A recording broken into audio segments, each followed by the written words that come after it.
I was 32 years old when I married Jessica, my girlfriend of 3 years. We had a simple wedding, nothing fancy, just close friends and family, at a small venue by the lake. What my new wife and her seemingly nice family did not know was that 6 months before proposing, my grandmother Martha had left me 3 valuable apartments in downtown Seattle.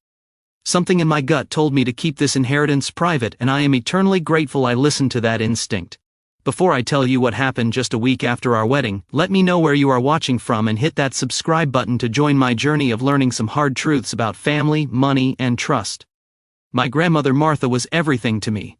After my parents died in a car accident when I was 12, she took me in and raised me as her own. Our modest 2-bedroom house in the suburbs became my sanctuary, and Martha became my rock. "Carson," she would tell me while we sat at the kitchen table going through bills, "never tell people how much money you have, not your friends, not your colleagues, and especially not people you date." At the time I thought she was just being paranoid. We were comfortable but not wealthy, so who would care about our finances anyway? But Martha had lived through some hard times, and her wisdom came from experience. "Money changes people, Carson. It makes them show their true colors, and those colors are not always pretty." She taught me about saving, investing, and the importance of financial independence. By the time I graduated college with my computer science degree, I had no student loans thanks to her careful planning and the small college fund my parents had left behind. 6 months before I proposed to Jessica, Martha passed away peacefully in her sleep at 89. I was devastated. She was my only family, my guiding light, the woman who had shaped me into the man I had become. The grief was overwhelming, but I had no idea how much more complicated things were about to get.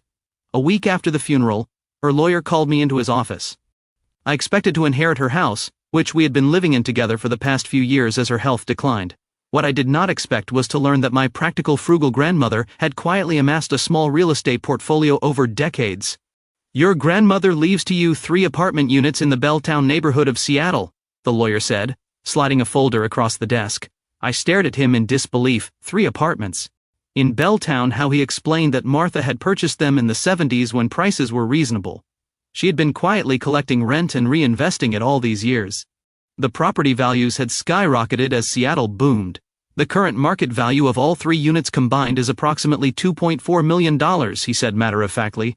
I nearly fell out of my chair. My grandmother, who clipped coupons and bought generic brands, was a millionaire. The lawyer went on to explain that the apartments were fully paid off and currently rented to long-term tenants. She had also left me her house and a modest but healthy investment portfolio. She was very specific in her will that this inheritance was for you alone. The lawyer emphasized, and she recommended that you maintain the same property management company she used. In the months that followed, I struggled with both grief and the sudden responsibility of managing these properties. The property management company made things easier, but I still had to make decisions and sign documents, all while trying to process that my grandmother had left me a small fortune that she had never mentioned. I met Jessica at a friend's birthday party, around the time I was starting my first job as a junior software developer. She was vibrant, beautiful, and smart, working as a marketing coordinator for a local company.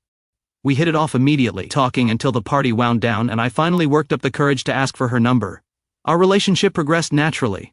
We dated for 3 years before I proposed. I loved everything about her, her sense of humor, her ambition, her kindness. When I introduced her to my grandmother during our first year of dating, Martha was polite but reserved. Later she took me aside. "She seems nice, Carson. Just remember what I taught you about keeping your finances private until you are absolutely certain." At the time I thought she was being overprotective. I did not tell Jessica about my inheritance after Martha died, but not because I was suspicious of her. I planned to surprise her with it later when we would be ready to buy a home together. I imagined how excited she would be to learn we could afford our dream house without a crushing mortgage. It was during our engagement that I started noticing things about Jessica's family that gave me pause. Her father, Frank, owned a successful car dealership. Her mother, Diane, was heavily involved in local charity work, and her younger brother, Tyler, at 27, still lived at home with no steady job. The first time I had dinner at their large house in one of Seattle's most exclusive neighborhoods, the conversation revolved almost entirely around money. Frank talked about his newest luxury car. Diane discussed her friend's recent home renovation cost, and they asked very direct questions about my salary and career prospects. "Software engineering," Frank had said, swirling his scotch. "That is a growth field, must be good money in that." I gave vague answers, saying only that I was doing well and had good prospects for advancement. Jessica later told me her parents were just trying to make sure she would be taken care of. I understood their concern, But something about their fixation on material wealth made me uncomfortable. When we announced our engagement, Diane immediately started planning an extravagant wedding with a guest list of over 300 people, most of whom would be their business associates and social connections. "We want to give our only daughter the wedding she deserves," she said, though Jessica and I had already discussed wanting something small and intimate. It took weeks of gentle but firm pushback to get them to accept our decision for a simpler celebration. Even then, they insisted on paying for certain upgrades to make it presentable. Throughout the wedding planning, I remained silent about my inheritance. Something in me, perhaps my grandmother's voice in my head, warned me to wait, just to be sure. After our honeymoon in Hawaii, Jessica and I moved into a rented apartment. She seemed surprised when I suggested renting rather than buying. "I thought we would start looking for a house right away," she said. I told her I wanted to save more for a down payment first to ensure we could afford something really nice in a few years. She accepted this explanation, though not without some disappointment. Little did I know how quickly things would change or how grateful I would be for my grandmother's advice. The first week of marriage was everything I had hoped for. Jessica and I settled into our new routine with ease, decorating our apartment and enjoying our time as newlyweds, but that blissful period was short-lived. On day 8 of our marriage, Diane showed up unannounced at our apartment with a housewarming gift, a luxurious but impractical crystal vase that looked wildly out of place in our modest rental. "I just wanted to see how you two lovebirds are settling in," she said, peering around our apartment with barely disguised disappointment. "It is cozy, I suppose?" The following day she returned with some leftover food from her luncheon. The day after that she brought decorative pillows that would brighten up the place. Each visit included a subtle comment about our living situation and numerous questions about my work salary and future plans. "Carson, have they discussed giving you a raise yet?" she asked during one visit. Jessica mentioned, "You have been at the same position for quite some time now." The questions became increasingly invasive. Did my parents leave me anything? Did I have investments? What was my credit score? Each time I deflected as politely as I could, growing more uncomfortable with each visit. One evening I came home early and overheard Jessica on the phone in our bedroom. I did not mean to eavesdrop, but when I heard my name, I paused in the hallway. "Mom, I already told you Carson says he wants to save more before we buy a house," Jessica was saying, sounding exasperated. "No, I do not know exactly how much he has saved. Yes, I know Dad thinks it is strange. Look, I will try to get more information." "Okay," I quietly stepped back and made noise coming through the front door again, calling out to announce my arrival. Jessica ended her call quickly and greeted me with a smile that now seemed slightly strained. That weekend, Frank invited me to play golf, something he had never done before. As we made our way around the course, the conversation inevitably turned to money. "You know, Carson," he said, as we walked to the next hole, "in my experience, a man should be established by your age. When I was 32, I already owned my dealership and had a vacation property. Everyone has their own timeline," I replied carefully. Sure, he nodded. "But Jessica deserves a certain lifestyle. She was raised with certain expectations." The implication was clear. I was not meeting their standards for their daughter.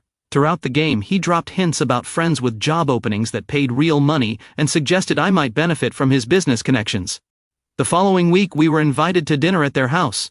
Over an elaborate meal, Frank and Diane talked about houses for sale in their neighborhood. "The Andersons are selling their place," Diane mentioned casually. "It would be perfect for you to 4 bedrooms for when the grandchildren come along." When I explained that such a house would be well out of our price range at the moment, Frank scoffed. "Carson's son. Sometimes you have to stretch a bit to get what you want in life. We could help with the down payment. Consider it an investment in your future." Their offer made me deeply uncomfortable. Taking financial help would mean giving them even more influence over our lives, something I already sensed they wanted too much of. On the drive home, Jessica dropped a bombshell. "I gave Mom and Dad our financial information," she admitted. "They just want to help us plan for our future." "You did what I asked," stunned. "Jessica, that is private information. They are my parents, Carson. They care about us and want to make sure we are making smart decisions." I tried to explain why I was uncomfortable with her parents' involvement in our finances, but she dismissed my concerns as paranoia. That night I lay awake, wondering if I had made a mistake in keeping my inheritance secret, but something still told me to wait. The next day, I received a call from my property manager, Mr. Williams. "I wanted to let you know that someone has been inquiring about your ownership of the Belltown properties," she said. A private investigator claimed to be conducting a routine background check. My blood ran cold. "Did you give them any information?" "Absolutely not. As per your grandmother's instructions, we keep ownership information strictly confidential." I just thought you should know that night I came home late from work and found Jessica in my home office hastily closing a drawer as I entered. What are you doing in here? I asked. Oh, I was just looking for some stamps, she replied, her cheeks flushing. Later, when she was in the shower, I checked the drawer and discovered that several of my financial documents had been disturbed. A sick feeling settled in my stomach. Over the next few days, I noticed other changes in Jessica's behavior. She started talking about quitting her job to focus on starting a family. She made expensive purchases without consulting me, including a designer purse that cost more than our monthly rent. She began dropping hints about my responsibility as her husband to provide the lifestyle she wanted. My friend Amanda's husband just bought her a new car for their 1-month anniversary. She mentioned casually, is not that romantic. The final straw came when I discovered she had taken photos of some of my financial documents. I found them accidentally while using her tablet to look up a recipe she wanted to make for dinner. There, in her photo stream, were clear images of my bank statements and investment account information. I closed the tablet and sat in stunned silence, my grandmother's words echoing in my mind. I decided to quietly move my most sensitive financial documents to my office at work and waited to see what would happen next.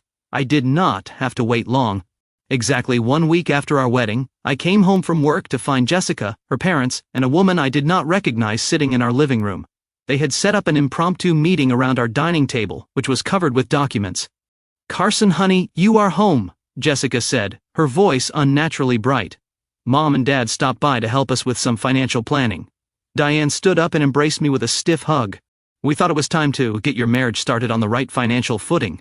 Frank remained seated, nodding at me with a smug smile. Son, this is Patricia. She is a notary and a financial advisor who works with our family. Patricia gave me a practiced smile. Lovely to meet you, Carson. I looked at the documents spread across the table, immediately recognizing them as financial forms, joint account agreements, power of attorney forms, and what appeared to be loan agreements. What is all this? I asked, keeping my voice level, despite the anger and betrayal I felt rising inside me. Just some paperwork to help organize your finances, Diane explained in a patronizing tone. We believe that in a marriage, all assets should be jointly held. It is the modern way.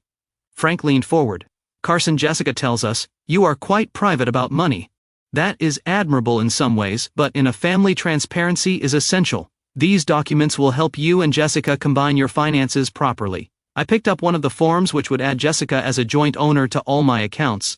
Another was a family loan agreement that would grant her parents access to funds for investment opportunities. And what investments would those be? I asked. Well, Tyler has this business idea, Frank began, and we thought as his brother-in-law, you might want to help him get started. As they continued explaining their plans for my money they did not even know I had. I discreetly took out my phone and texted my lawyer, emergency, come to my apartment now, bring Martha's will and property documents. I pretended to listen as they outlined how they would help manage my finances. Frank's condescending attitude became clearer with each word. The thing is, Carson, he said, Jessica was raised to understand wealth management. No offense, but coming from your background, you might not have had those advantages. I nodded a long buying time until my lawyer could arrive. Then Diane said something that made my blood freeze. And of course, we will need to discuss those apartments in Belltown. Properties like that require professional management. The room went silent as I stared at her. What apartments? Diane exchanged a look with Frank before continuing. Carson, there is no need to continue this charade. We know about your inheritance, the 3 apartment units in Belltown, your grandmother's house, the investment portfolio.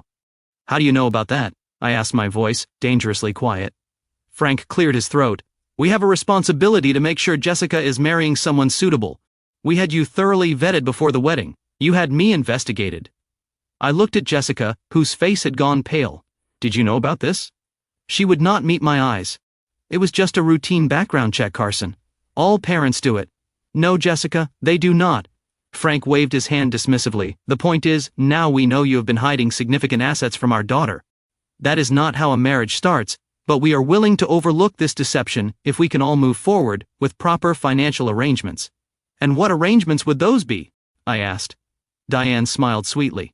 We think it makes sense for Jessica to have one of the apartments titled in her name alone as security. Another could be sold to provide capital for Tyler's business venture. The third you can keep, of course. I stared at them in disbelief. They had investigated me, invaded my privacy, and now were trying to take 2/3 of my inheritance within a week of my marriage to their daughter. And if I refuse, Frank's facade of friendliness disappeared. Then we would have to question your commitment to this marriage. Jessica deserves a husband who puts her needs first. Jessica finally spoke up. Carson, it is not like that. They just want to make sure I am taken care of. Is that why you went through my office? Took pictures of my financial documents? Was that all to make sure you were taken care of? Tears filled her eyes. I love you, Carson. I married you because I love you. But did you know about my inheritance before you agreed to marry me? I asked directly. Her silence was all the answer I needed. Frank stood up, his patience clearly at an end. Enough dramatics. Are you going to sign these papers or not? Just then there was a knock at the door. Relief flooded through me as I went to answer it. My lawyer, Mrs. Bennett, stood there with a portfolio under her arm. Perfect timing, I said, ushering her in. Mrs. Bennett, my lawyer, she has some information that might be relevant to this discussion. Frank and Diane exchanged worried glances. What is this? Frank demanded. We do not need another lawyer here. Mrs. Bennett assessed the situation quickly, seeing the notary and the documents on the table. Mr. Williams contacted me with concerns about potential financial coercion. I see those concerns were justified. This is a family matter, Diane insisted. No, I said firmly. This is an attempt to defraud me of my inheritance. As Mrs. Bennett began explaining the legal ramifications of their actions, Jessica pulled me into the bedroom. Carson, please, she begged. They are just trying to help. Maybe they went about it the wrong way, but we can work this out. Did you marry me knowing about my inheritance? I asked again. After a long pause, she whispered. They found out about it when we got engaged. They said I would be stupid to let someone with that kind of money get away. So our entire marriage is based on a lie. No, I do love you, Carson. The money just made it easier to commit. Her words hit me like a physical blow. The woman I thought I knew, the future I had imagined, crumbled before my eyes. In the living room, I could hear Frank threatening legal action, claiming Jessica was entitled to my assets as my wife. Mrs. Bennett calmly informed him that my grandmother's will had specific provisions protecting the inheritance in the event of marriage or divorce. Mr. Thompson, she said using Frank's surname, I should also inform you that hiring a private investigator under false pretenses and attempting to coerce someone into signing over property can constitute criminal fraud. Frank's face turned red. Are you threatening me? No, I am informing you of the law. Diane stood up, gathering her purse. Jessica, get your things. You are coming home with us. If your husband wants to choose money over family, that is his decision. Jessica looked at me pleadingly. Carson, please. In that moment, I knew our marriage was over before it had really begun. My grandmother had tried to warn me and I had not listened carefully enough, but at least I had kept my inheritance private long enough to protect it. I think you should go with your parents, I said quietly. Mrs. Bennett will be in touch about divorce proceedings. As they left, Frank turned to me with a venomous look. She will get half of everything. That is the law. Mrs. Bennett smiled coldly. Actually, in the state of Washington, with a marriage of less than 2 weeks and a protected inheritance, that is not the law at all. Good evening, Mr. Thompson. The door closed behind them and I sank onto the couch, overwhelmed by what had just happened. My 1-week marriage was over. But thanks to my grandmother's wisdom, my financial future remained secure. That night, I stayed at a hotel. I could not bear to be in the apartment surrounded by wedding gifts and photos of what I had thought was a loving relationship. Mrs. Bennett had advised me not to communicate with Jessica or her family directly and to let her handle all interactions going forward. The next day, I arranged to meet Jessica at a coffee shop, a neutral public location, to talk one last time. I needed to understand if anything in our relationship had been real. She arrived looking exhausted, her eyes red from crying. For a moment, I felt a pang of sympathy. But then I remembered how she had participated in her family's scheme. I am sorry, she said immediately. It was not supposed to happen like this. How was it supposed to happen? I asked. She stared down at her untouched coffee. I really did fall in love with you when we first met, that part was real. But when my parents found out about your inheritance, they started pushing me to secure my future. They kept saying how perfect it was that I had found someone with both a good job and hidden assets. So you went along with it. She nodded miserably. At first, I told them to back off. I said I loved you and would marry you regardless, but they kept working on me, talking about financial security, about how love does not pay bills. And you believed them, I told myself. It did not change anything. I already wanted to marry you. Knowing you had money just meant we would have an easier life together. She looked up at me, tears streaming down her face. I convinced myself it was not wrong because I would have married you anyway. I let her words sink in, trying to separate truth from manipulation. Even if that were true, Jessica, you invaded my privacy. You shared my personal information with your parents. You were going to let them pressure me into signing over my property. How could you think any of that was okay? They said it was normal that all married couples share everything, not like this, not through coercion. She wiped her eyes. What happens now? Now we get divorced, I said simply. Mrs. Bennet will contact your lawyer, assuming you get one. Given the circumstances and the length of our marriage, it should be straightforward. And us. There is no us, Jessica. There cannot be after this. She reached across the table for my hand, but I pulled away. Carson, we can start over. I will tell my parents to stay out of our lives. We can move away even. I shook my head. The trust is gone. I will never be able to look at you without wondering what is real and what is part of some plan. As I stood to leave, she asked one final question. Did you ever plan to tell me about the inheritance? Yes, I said honestly. I was going to surprise you when we were ready to buy a house. I imagined how happy you would be to learn we could afford your dream home without financial stress. Her quiet sob followed me as I walked away, closing the chapter on what I had thought would be my happy ending. The divorce process was painful, but as Mrs. Bennet had predicted, relatively straightforward. Given the brief duration of our marriage and the protected status of my inheritance, Jessica received none of my assets. She did not fight it, though her parents apparently wanted her to. During those difficult months, my grandmother's lessons about financial privacy protected me in ways I had never anticipated. Had I been open about my inheritance from the beginning, Jessica and I might have still married, but I would have had no way to discover her family's true intentions until it was too late. I moved into one of my Belltown apartments after the divorce was finalized. It was a beautiful space with large windows overlooking the city, but it felt empty despite the furnishings. I threw myself into work, advancing in my career, and continuing to manage the properties my grandmother had left me. 6 months after the divorce, I ran into Amanda, one of Jessica's friends, at a local coffee shop. To my surprise, she asked to speak with me. You should know, she said hesitantly, this was not the first time they did something like this. What do you mean Jessica dated a guy in college whose family owned a chain of restaurants? Her parents did the same thing, pushed her to get more serious, talked about marriage right away. It fell apart when the guy realized what was happening. The information was both validating and deeply sad. Jessica had been raised by parents who viewed relationships as financial transactions, and she had never broken free from their influence. A year after the disastrous end of my marriage, I was in a much better place. Therapy had helped me process the betrayal and rebuild my sense of trust in my own judgment. I had established a small foundation in my grandmother's name focused on teaching young adults about financial literacy and healthy relationships with money. I remained cautious about dating, but not closed off to the possibility of finding genuine connection. I had learned to look for red flags, but also to recognize that not everyone was like Jessica and her family. My grandmother's wisdom had saved me from a lifetime of manipulation and control. Her lessons about financial privacy had seemed old-fashioned, even paranoid, but they turned out to be incredibly prescient. When I visit her grave, I often tell her how right she was. Money does change people. It reveals character rather than building it. By keeping quiet about my inheritance, I had inadvertently created a test that revealed the true nature of the woman I had married, and the family I had almost joined. The experience taught me that while privacy has its place, especially when it comes to finances, building a genuine relationship requires honesty and trust that goes both ways. It is a delicate balance, finding someone who values you for yourself, not your assets, while being open enough to build true intimacy. So what do you think? Have you ever discovered someone's true intentions were different than what they claimed? How do you balance privacy and openness in relationships? Leave a comment below and share your experiences. And if you found value in my story, please hit that like button and subscribe to hear more lessons I have learned the hard way. Thank you for listening. And remember, sometimes what seems like paranoia is actually wisdom in disguise. Until next time, take care of yourselves and your hearts.